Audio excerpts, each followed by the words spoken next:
Welcome back to the Marvel Movie Minute, a daily podcast to which we explore the films of the Marvel Cinematic Universe 1 minute at a time. In this, our fourth season, we're looking at Kenneth Branagh's 2011 film, Thor. I'm Matthew Fox from theethicalpanda.com. And I'm Andy Nelson from The Next Reel Film Podcast. And today we're talking about Minute 38, which begins with Jane giving Thor's body a once-over, and ends with Sif and the Warriors 3 discussing Thor's exile. Joining us once again is Jessica Plummer of the Book Riot.com and the Flights and Tights podcast, which was running for a while. Is that a podcast that's still going on? It is on indefinite hiatus. We were covering all the Superman movies, and we have now covered them, and the next task is Superman TV shows, but there's a lot more episodes of TV than there are movies, so we're girding our loins. I love that we've been talking already about the Superman-Thor connection. I'm sure we'll get more into it over these couple of minutes. But it's definitely a great podcast to check out if you haven't had a chance to, listeners.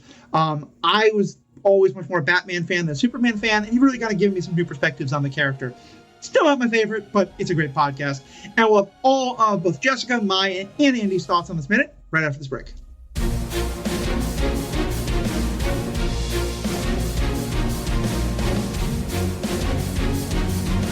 We love delivering content to our listeners that is free of ads that you just don't want to hear. We also love producing this show for you, but it does take time and cost money. What you can do to help us out then is by signing up to become a member for the season. Membership is just $5 per month, or you can get a discount if you join at the annual rate. Members get bonus content, early access to shows, access to live streams, and more. You can learn more at truestory.fm/Marvel Movie Minute.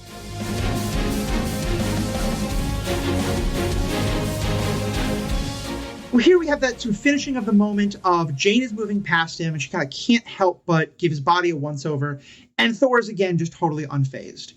Is this, you think, because he is just so used to people looking at him, or that he just is not caring what other people in the room are doing? Like, what's happening with him in this moment? I think it's a combination of, like he's royal. He's always been the center of attention in Asgard.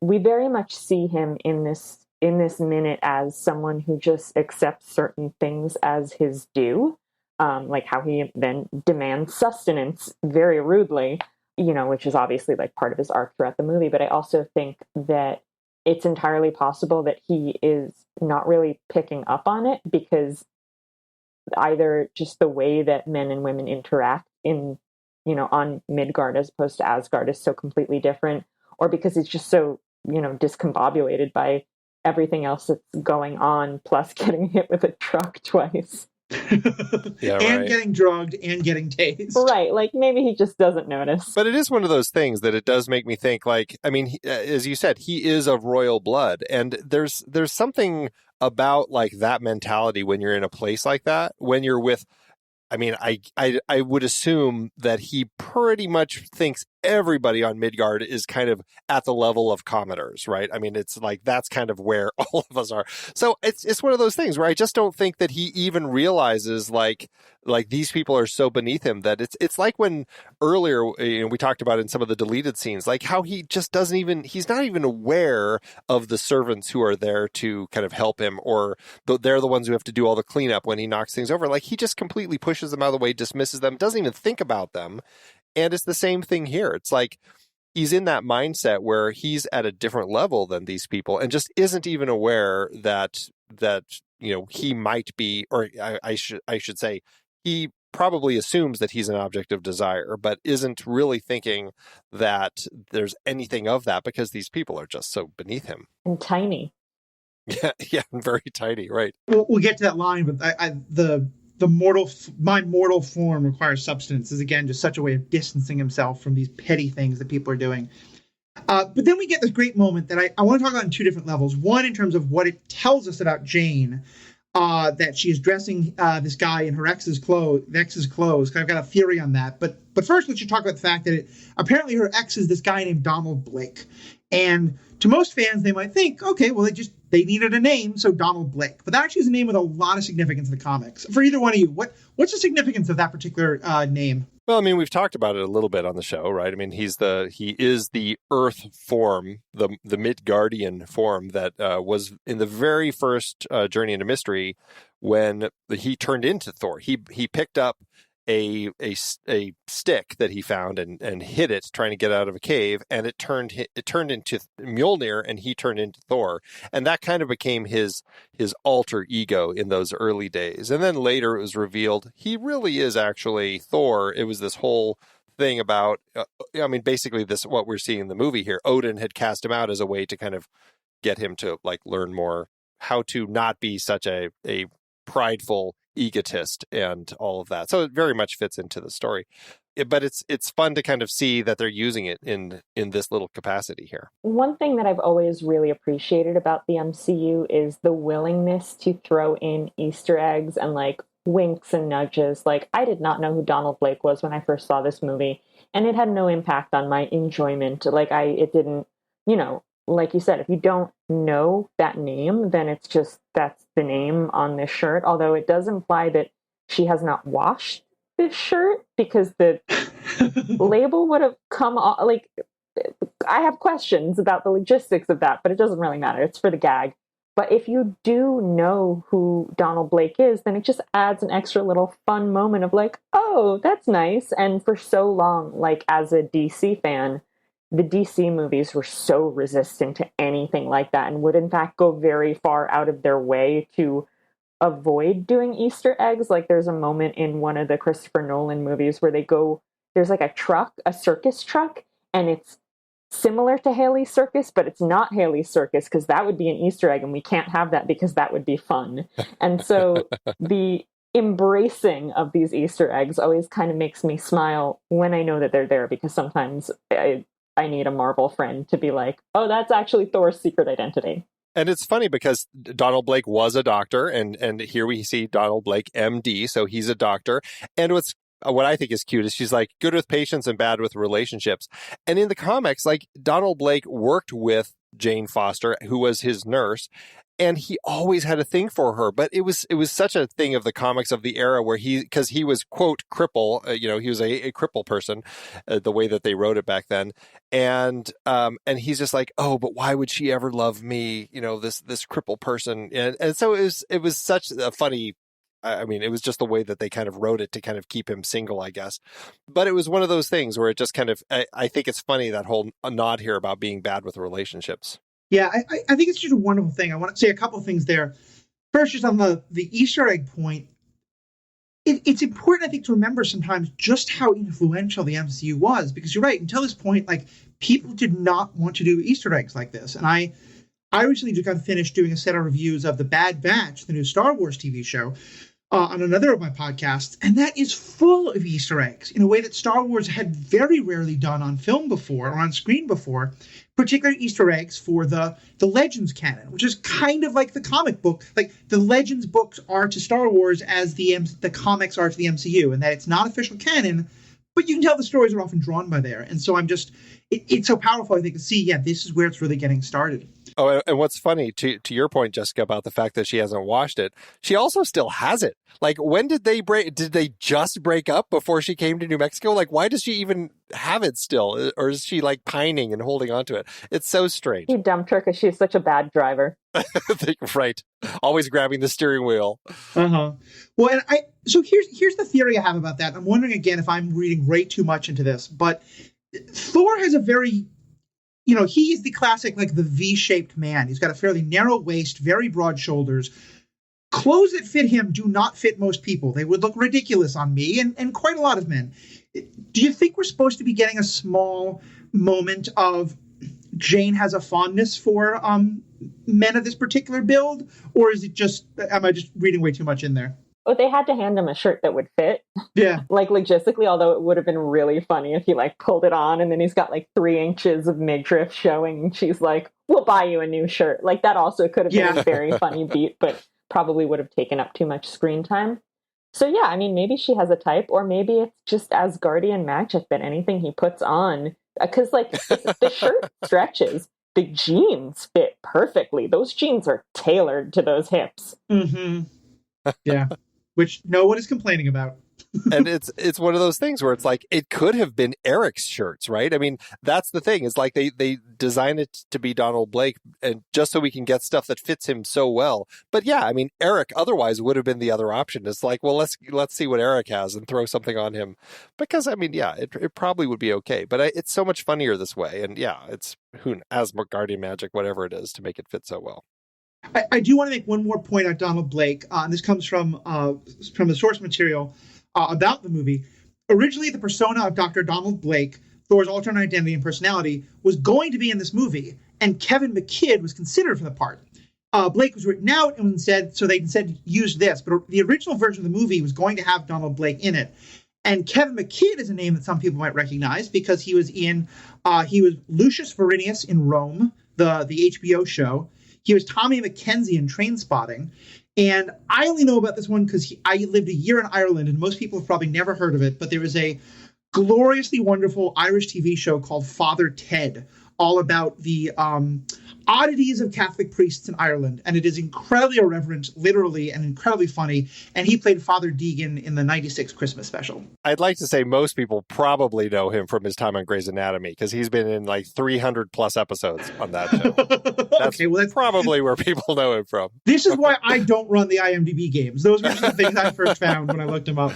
I saw him a lot just because my wife watched that show all the time. I just feel like we kind of dodged a bullet because, I mean, even in the context of goofy Silver Age comics, Thor having a secret identity is a weird idea, and trying to fit that in whatever form they wanted to fit that into the movie is just like, I can't wrap my head around it, and it's probably for the best that I'm not being required to. Especially now, like now that we have Shazam, which is very much that same sort of thing, right? Like you strike the thing on the ground, or in that, he says the magic word and he turns into a totally different person. And it would be the same thing. Like he'd be striking his cane on the ground and now he's this big, muscular hero. It would be very strange. And I'm glad that they decided, you know what, let's just drop that whole thing. Yeah, I think it works a lot better this way.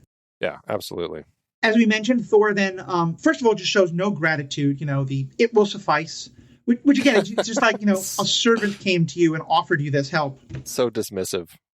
And then the mortal form has grown weak. I require sustenance. Asgardians eat, don't they? I mean, is it that do they not get hungry and they just eat for pleasure? What are we supposed to take from like the mortal form has grown weak? I require sustenance. Is he assuming that his body is different here? Because that's not something that's backed up by anything else. So is he just like, I'm tired? It's probably because I'm on Midgard. Yeah. It's such a strange. Well, first I have to say that when he says that, it makes me think. I don't know if either of you remember the video game called Gauntlet, where you could like run around in dungeons and you could pick either a warrior or a magician or an elf or something else. And it just reminds me of the voice that would pop up, like the games master, like when you needed food, it would say warrior needs food badly, and it just like totally makes me think of that when I hear him say that, because it's like such it's so separate from the character. It's like, is he himself right here? It just doesn't, like, who says that? It's so weird. And he's calling himself mortal. So, actually, this is an interesting thing to bring up, because we talked about this back in the banquet hall.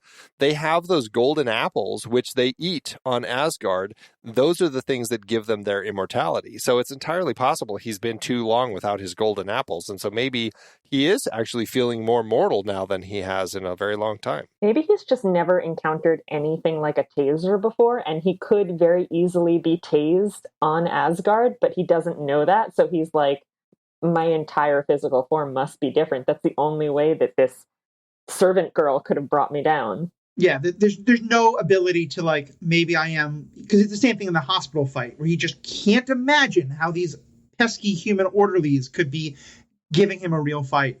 So yeah, I think the ego there is a big part of it. Because there's been a truck, there's been a taser, there's been all those people in the hospital. There's with the needle that he's also been injected with, and then getting hit by another car. So like all these things that I think there's just a buildup of stuff that should be by now showing him something's wrong. Something's off. Worth noting, there are no bruises anywhere on that chest that we saw, which is kind of impressive given the number of blunt objects that he's been hit by at this point. Right. But so I described this particular scene as Thor is hungry, Darcy is thirsty, because we do again get her just giving this outright stare. She's like, she just looks like she wants popcorn, she's enjoying the show. She gives Eric a look, and he seems to have no idea what's going on. But Andy, what's your take on the scene? Okay, so I read that totally differently. That's interesting. I mean, obviously there's the thirst factor, and there's, it's funny that this is happening. We're talking about this Tuesday and Wednesday, because really it should be Happy Thirst Day is when we should be doing this instead of Thor's Day. But I mean, she's obviously staring at him still, but I think her reaction when she looks to Eric is the fact that he's talking like a nut job again. And I think that this is her really saying, see, he is crazy. And because Eric totally gives the same look, like, what is this guy talking about? Like, none of the stuff he says sounds like anyone who is from Earth says. I mean, it's nonsense talk. Yeah, I got the same vibe of like, okay, this guy's insane and also a dick. Like, it's the look you give your friend when somebody's really like rude, when somebody is just like acting out, and you're like, did you hear that? Because what a jerk. That's fair. That may well be the more accurate take on it. I will stand by the way I saw it, but I think I can really understand where you're seeing it. And so then we get this. We now go back to Asgard, and they do this thing that I think movies may do a lot, but I especially noticed in this movie, where the sound cue for Asgard starts like a second or two before we actually move to Asgard. Like, we have the last second or two in this office is the Asgardian music starting to kick in. And is that a filmmaking technique that has any particular name, or that you noticed being done a lot in this movie, or is it just that I'm picking up on it that it happens all the time? Well, it is. I mean, I will argue with you a little bit about it, because there's actually a car passing by and the car engine gets really loud right here as the music kind of kicks in. And what we're getting here is a dissolve from the car engine to the music that kicks in with the transition. So it's a little bit of both of those things happening, but there is a little, what's called an L cut is what it is. Or sometimes it's a J cut, depending on which way it is. But it happens all the time, and editors use it as a technique when they cut the audio and the video slightly differently to help those transitions, so that we as the viewer don't notice them necessarily quite as much. And to me, I mean, leaving the sound aside, it's such a, like, I agree that it does sort of ease you into that transition, but the visual contrast is so high. And like, the thing that I noticed first about, when we're still in New Mexico, I was like, oh, I think those are real people. I think they're in a real building, and those are extras and a real car behind them. Like, this is before absolutely everything in a Marvel movie was done in front of a green screen, holding like some green screen prop that would eventually be CGI'd into like a telephone or whatever. It feels lived in, but it's also like this very beautiful, sunny, bright New Mexico day and very, sort of rural and working class, that cuts to the opulence of Asgard at night. And it's just a really, like, I'm sure that, you have spoken about the set design in Asgard plenty at this point. But for me, coming in this, that's the first moment that we see Asgard in this set of minutes. And it was like, oh yeah, Asgard is gorgeous, but it's so strikingly different. And I think it really highlights again, like, what a fish out of water Thor is in this particular moment. I think it's so important on a couple levels, especially because, at least what I got is, until now, pretty much everything we've seen in Asgard was this bright sunny day. It's kind of the Greek Elysian fields where it's always summer kind of idea. And so now that Thor is gone and we've had this real disruptive moment, it's dark and it's night. And of course, night comes to Asgard, but I just thought it was very interesting that they choose to show it to us in darkness. Because you're right, it's such a transition from where we just were in New Mexico. Well, and it's funny, though, because we had talked about that before, because it seemed like it always was sunny. And so it was kind of for me, coming to the scene, I'm like, oh, okay, so they do have night in Asgard, because we're like, how does that work? Is it I mean, is it just like a pancake that's flipping around over and over in space? Like it seems so peculiar. It's Asgard magic and science. Who knows? None of it really makes sense, but it's kind of fun to kind of try to figure these sorts of things out. But yeah, I mean, it's a beautiful shot. And actually, I think for me, the transition from kind of like the city at night, and then as we kind of pan over through again, they also have these magnificently large just windows, or in this case, they just kind of are openings in Asgard. But it transitions us from this amazing CG exterior to a physical set, which is just a beautifully crafted physical set that I mean, Bo Welch put together. It really is gorgeous. Yeah, I certainly don't think anyone worries about square footage when finding apartments or houses in Asgard. Like they have, and granted, this is in the palace, and I was trying to figure out, and I couldn't find anything. Do either of you know, is this a specific room in the palace that they're in that we have reference to? What room are they in? This is the healing room. It is the room they come to when they need to be healed, which, as I mean, Odin told them to go take them to the healing room when they were leaving Heimdall's observatory. And what's interesting about this is, I mean, you know, we have Heimdall's observatory, which is also the Himmelbjörg. We have the palace, which is also the Valaskjalf. And here, it's nothing. There's no other funky Nordic name for this. It's just the healing room. I mean, it's funny because with the fire pit, it just makes me think it's the après-ski room. Like, they're all about to have Totally. hot toddies. Yeah. Well, the reason it's the healing room, and this is interesting because it actually was developed more in the script. What they do in this fire pit in the middle, there are healing stones, and they heat up these healing stones, which apparently you can grab, because as we actually start the scene, we see Hogan walking over and stepping down into the fire pit, and they cut all of it out. He actually grabs some healing stones out of the fire. The fire doesn't burn. The healing stones don't burn. He picks them up. He takes them over to Volstagg, and as he kind of rubs them on his skin, they heal the necrotic flesh that he got from the frost giant and crumble to dust. And that's kind of the whole purpose of coming to this room. But they cut all of that. Like, they removed any reference to healing stones in the final film. Which actually, I was noticing, it makes it a little unclear what's happening because, yeah, he like steps into the fire pit and then he walks over to Volstagg and he like kind of rubs his arm, but you don't really see what he's doing.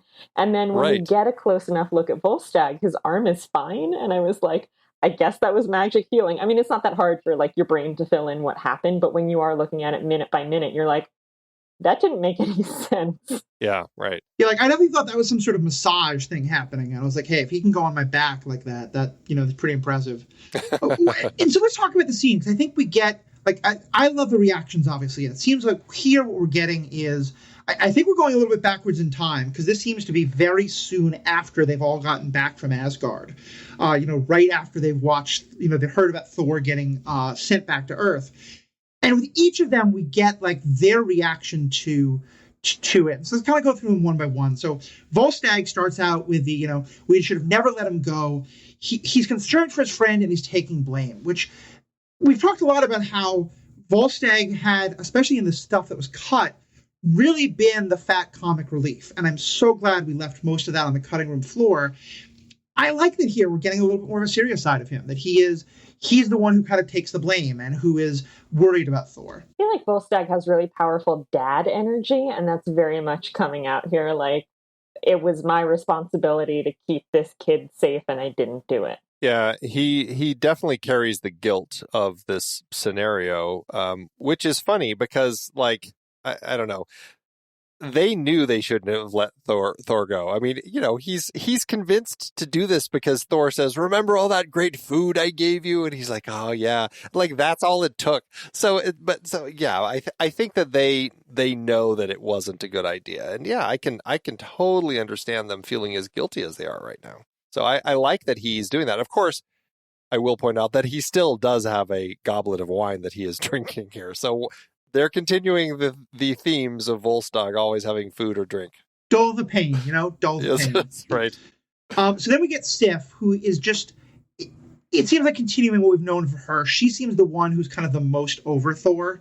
Like in the, you know, there was no stopping him. She just kind of seems like resigned. Like in her mind, we went along because, of course, what else could we do? Yeah, the thing that really strikes me about Sif in this scene, she seems really stiff and uncomfortable in a way that everybody else, Hogan is standing up, but Volstagg and Fandral are like kind of lounging, and she's just like very upright. And I don't know if it like the costume doesn't look uncomfortable compared to what, you know, like a super suit, but I was still like, why is she sitting like that? Like it seemed there's something very awkward in her posture. I guess I was thinking it was the chairs that they were sitting in, because Volstagg's seems a little more I don't know. At first I thought it was less a couch, because hers seems more a sofa, but I think it's just the angle. I think he's sitting on the exact same thing. So yeah, I don't know. She does seem very rigid though. Yeah, rigid's a good word for it. Yeah. I think that'll be something we should comment on in the next, like tomorrow and Friday, because I think we're going to see more of sort of what's going on with her as this scene plays out. Fandral then, he just says, at least we're not dead, which seems kind of fitting since he was the one who was badly wounded. What do you take of his reaction? I mean, he's the party guy, right? Well, and also, I mean, he's healed. So, to this point of the healing room, we don't see a gaping wound in his chest. I mean, it's speaking of kind of the whole thirst factor. I mean, he is sitting, like lounging around. He's got his vest and his bare chest just kind of sitting there. I'm assuming it's just because because he had to have it kind of like the healing stones applied to his chest and his back and stuff. But he seems at this point very healed and very just kind of casual about this whole thing. I was really distracted by, like, is he wearing a hoodie? Because it definitely looks like a sleeveless hoodie. You're healing. He's kind of a patient. Maybe it's a Snuggie. You just want him to feel as comfortable as possible. Sure. Yeah. Also important, we've been talking about this as our understanding. Here we have confirmation now that a guard told Odin. And of course, it's probably the guard who we saw Loki go and talk to. So now we do have full confirmation of exactly what happened. Loki said something to the guard, and the guard went and told Odin. And Fandral seems pretty grateful for that. He's kind of being that realist of, let's just be happy this didn't turn out a lot. Volstagg is worried about Thor. Fandral is, let's just be glad it wasn't worse. This is where I think that they likely thinned out some of that deleted scene earlier when we saw Loki actually go talk to the guard. I feel like they might have ended up cutting some of that, because otherwise, why is Hogan not reacting at all in this particular scene? Like, that's where it's strange. If that guard hadn't told Odin where we had gone. And Loki's, well, we won't get to Loki's reveal yet, but still, it's like that whole idea. It's like Hogan would have seen that. We saw him see it. So it would have been very weird to have that included. So I think that's probably why we cut that. But it does, what it does now, without having seen that before, it allows for this mystery of this guard. And I think that is pretty interesting here. And then, as you said, we get Hogan. Hogan doesn't say a word. He's just doing what he needs to do. At first I thought he was just kind of pacing back and forth because he's nervous. But then once as we just said, you watch it, he's, what he's doing is he's the healer apparently in this group. He's going to get the healing stone. He's taking care of Volstagg. Yeah, which looks painful. Yeah, Volstagg definitely flinches a bit when it first happens. And then we get Loki. Tom Hiddleston is a baby. Like, I was so shocked when we got that close-up of him. I mean, yes, this was 10 years ago, but they all look younger. Like, everybody looks younger. It's a little bit, hard to tell with Chris Hemsworth because he is so bleached and glazed. But yeah, Tom Hiddleston looks like an infant. Well, one thing I was reading was that Tom Hiddleston actually intentionally lost some weight for the movie because he wanted to look kind of hungry and like draw. They wanted him to look like the kind of vulture type character who's just, always not quite getting what he wants. But yeah, so I think that's part of it. He definitely seems to have filled out a lot more by the time we get to the Loki TV show or even, Ragnarok. But yeah, it's just the face is so young. And what do you take from what he's doing? Because what I see here is that he's ignoring everyone else.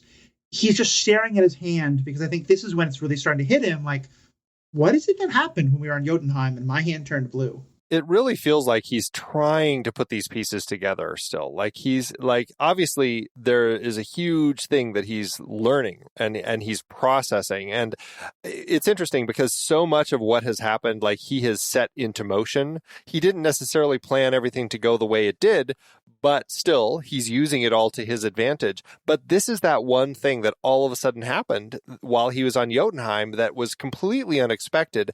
And now he is like in a place where he's puzzling probably a lot more than he's had to in quite a while to kind of put all these puzzle pieces together. Yeah, I think that contributes to what makes him feel so young, not just that like Tom Hiddleston looks a lot younger than he does now, but which he doesn't look old now, just yeah, no, but that confusion is not something that I expect to see from Loki. Like torment, sure, like being tormented by, you know, his past and everything that he's been through and whatever, but just like flat out, wait, what's going, like being in over his head. I mean, I say that as somebody who has not yet watched the Loki TV show. I'm assuming there was confusion when the, you know, crocodile Loki showed up and stuff. Like I've seen the gifs, but it just, he's a mastermind, but he's a mastermind very early in his masterminding career. You know, turning into a snake and biting Thor when they're 8, notwithstanding. Like these are early days for him, and he's still trying to figure out who he is and how it all works. And it makes him feel A, much younger, and B, and like I'm sure we'll get to this more in the next minute or so, but much more ambiguous as a character because I don't think he knows what he wants. Yeah, I think that's really important because Jessica, you've heard this one thing we've been talking about a lot throughout this time, especially during that, you know, scene with him and Loki, with Loki, Odin, and Thor, is kind of trying to figure out when is Loki being the master manipulator and when is he being kind of carried off by events himself, you know, and a lot of times it's hard to tell. And I think, you know, as someone who's played poker for a long time, I know that like when you don't want your face to give anything away, often a thing you can do is just to focus entirely on something else, you know? And so I think I could read this moment as Loki is just really trying hard not to give the game away while the friends are talking about it. But I think you're right. That's not what's happening. He's not even aware really of what they're saying. He's just so focused on what happened with my hand and trying to understand that. Yeah. Well, I think he is aware. Like, I mean, he's obviously paying attention. We'll find out in the next minute. Well, like right, but it's in the background. It's kind of what I mean, you know? Yeah, it's one of those things where he's really going through this puzzle right now that he's kind of found himself in because of everything. Like, he's probably more focused on this now, I mean, than dealing with his brother. I mean, this is such a huge change in his life that has suddenly been revealed. So I think he's, you know, emotionally and mentally focused on what am I, what happened to me, and he gets pulled out of that thought spiral back into the conversation when he's like, oh, wait, actually, like, I'm going to engage with this. And we'll be getting to that tomorrow. So I think that's probably a good place where we can wrap up. Is there any other last cuff? I have one last thing I want to mention. Any other last things you wanted to bring up for either of you? One last thing I wanted to bring up is, you know, I briefly talked about Bo Welch and the production design of this healing room. Over the fire is a giant ram's head. This, you know, we've had kind of different themes in some of the rooms, like the banquet hall, everything kind of felt like Viking ships. Here, everything is like ram's heads. So at the ends of each of these benches, it's kind of like a ram, an Art Deco ram, and over the fire is this giant head. It's hard to ever get a good view of it, but if you look at production stills, you can actually see the giant spiraling horns on either side of it. So it's pretty cool. I love the physical design of this space. The visuals of Asgard are just like so consistently strong, and I always notice the fashion, like what everybody is wearing. It does such a good job of marrying like that sort of not Norse aesthetic, but like the fairy tale aesthetic with this sleek, futuristic outer space aesthetic in this really like opulent, elegant way that doesn't look like anything else in the MCU. And I always appreciate it every time we see Asgard. So many of the actors have talked about how some of their favorite costumes that they have worn, like Renee Russo said this, like she couldn't believe like the amazing costumes they kept putting her in. She's like, this is like better than the last one. She was always amazed by how they looked. So yeah, absolutely. Jessica, you talked before, I think this was yesterday, but about how this movie and the Thor character, like, it can have a cartoonish aspect to it. You know, we're not that Iron Man or the Hulk is terribly grounded in reality, but they were at least pretending to be to some extent. You know, it was science on Earth, dealing with people on Earth, and now we are in such a totally different world. I think there's so many details like that where they managed to make it look otherworldly and incredible, but not sort of, it's never to the point of eye rolling, you know, where it kind of takes you out of it in a way that I think could have very easily happened in trying to introduce, you know, space gods into the MCU. Yeah, no, it's very elegant, and I think that's what carries it, that dignity that it always has. Obviously, also, this is, as anyone who's watched What If was recently reminded, this is not happening in isolation. S.H.I.E.L.D. and the world are very busy right now. What's happening in the MCU while what we're watching is happening? Yeah, I mean, we've talked a little bit about kind of like how, you know, there is such a confluence of everything happening in The Incredible Hulk, Iron Man 2, and this. This is still June 10th. We've brought that up a few times. Right now, Bruce Banner, he is near Culver University. He's out delivering pizzas so that he can sneak onto campus and kind of steal that data off of Betty's computer.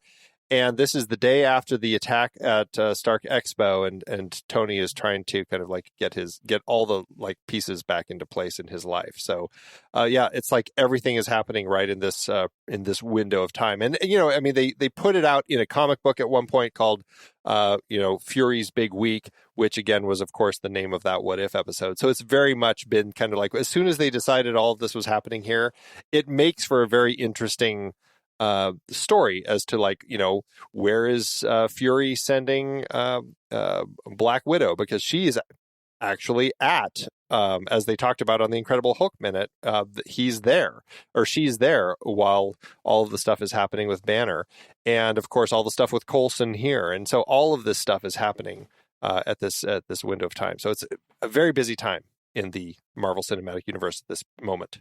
Definitely. All right, well, as always, thank you both so much. To all of our fans, thank you for tuning in and being a part of this. Always want your feedback. Jess, we've talked about your podcast stuff. Tell us a little bit more about the book and the story you wrote. No spoilers, because it has some wonderful twists, but just like, what was this idea of having modern day Arthurian stories? Yeah, so the book is Sword Stone Table from Vintage. It is an anthology of Arthurian retellings, diverse Arthurian retellings, by women, people of color, LGBTQ people, etc. And the editors just sort of said, whatever you want to write, go for it. And I looked back at the mythology and I landed on Elaine, who is sort of a minor but consistent, or actually several minor figures across Arthurian legend. And I've always been fascinated by the idea of Arthur as he will, you know, return when England has need of him. So I thought it'd be interesting to put him in a modern setting and have sort of an outsider recognizing that this is Arthur, and what does it mean when you are a humble barista just trying to make it on minimum wage, and all of a sudden Arthur and Lancelot are in your coffee shop. Yeah, it's really well done. I really enjoyed it, and so many other great stories in there as well. Well, Jess, thank you so much. We're looking forward to having you the rest of the week. Andy, thank you as always. To all of our fans, thank you so much, and have a great day. Until next time, true believers.